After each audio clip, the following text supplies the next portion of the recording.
ஒரு பக்கம் பாவமாகவும் இருக்குது, இன்னொரு பக்கம் வந்து ஏன் தாங்க இந்த கதையை இப்படி இழுத்து தள்ளி இவங்களுக்கும் வந்து என்ன செய்யறதுன்னு தெரியாமல் முழிக்க வைக்கிறீங்க அப்படின்னு தோணுது. இன்னொரு பக்கம் வந்து பார்த்தீங்க அப்படின்னா வந்து சரி ஓகே, நமக்கு வந்து இந்த கதையை மகாநதின்னு நினைக்காம நம்ம இவங்க 2 பேருடைய கதையாக தான் இருக்க போகுதுங்கிறத நம்மளே வந்து அக்செப்ட் பண்ணிட்டு மற்றவங்களாம் வச்சு காமிச்சா வந்து அதில் ஒன்றும் பெருசாக வந்து ஆட்கள் விரும்புறதில்லை போல அப்படின்னு நம்மளையே ஏற்றுக்கிட்டு கதையை பார்க்க ஆரம்பித்தோம் அப்படின்னு வந்து பார்த்தீங்கன்னா இப்போ விஜய்க்கும் காவேரிக்கும் திருப்பி ஒரு காதல் திருப்பம், காதல் ட்விஸ்ட்டு, குட்டியாக வந்து ஒரு கலாட்டா அப்படிங்கிற மாதிரி வந்து இந்த வாரம் ப்ரோமோ இது பண்ணுறாங்க. என்ன ஆகிடுது அப்படின்னு வந்து பார்த்தா திடீர்னு வந்து காவேரிக்கு உடம்பு சரியில்லாமல் போயிடுது. அவங்களுக்கு காய்ச்சல் கோல்லாம் வந்து கிட்டக்க இப்போ இவங்க கங்கா ஹெல்ப் பண்ணுறதுக்கு போனால் அதெல்லாம் வேணாம் அப்படின்ட்டாங்க. கங்காலாம் வந்து வர வேணாம், கங்காவுக்கு ப்ரெக்னெண்ட்டாக இருக்காங்கன்னு நீங்கள் யாரும் வர வேணாம், நான் பார்த்துக்கிறேன்னு இவங்க தனியாக ஒரு ரூம்குள்ளே போய் உட்காந்துக்கிறாங்க.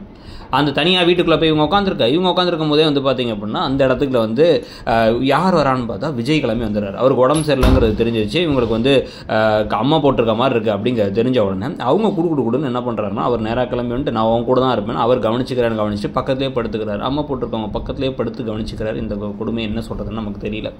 உடனே வந்து பார்த்தீங்க அப்படின்னா வந்து கரெக்டாக அப்போ காலையில் அவங்க சாரதா வந்து காஃபி கப் கொடுக்க வரதும் போது வந்து பார்த்தீங்கன்னா கதவை டபக் அப்படின்னு திறந்தா இவர் தான் கதவை திறக்கிறார்.